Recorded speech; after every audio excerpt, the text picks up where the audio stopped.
René Stavnes. I'm the founder of VlogTalk, a social video app where users create asynchronous sequences of videos in formats such as podcasts, interviews, tutorials, etc. I contacted DianApps because I needed help to fulfill my project, as I'm not a very experienced React Native developer myself. I found them by Googling React Native developers in India, and after an onboarding process with digital meetings, I went to India myself to meet with them in person, and I was welcomed at their premises.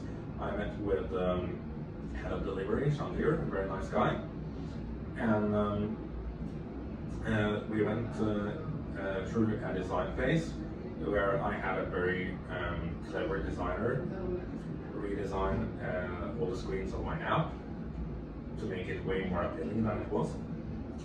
We're now about to embark on the development phase, the coding.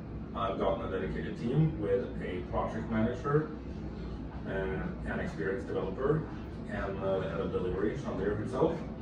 So I think this will go very well. And I will highly recommend DianApps as a tech partner for your project.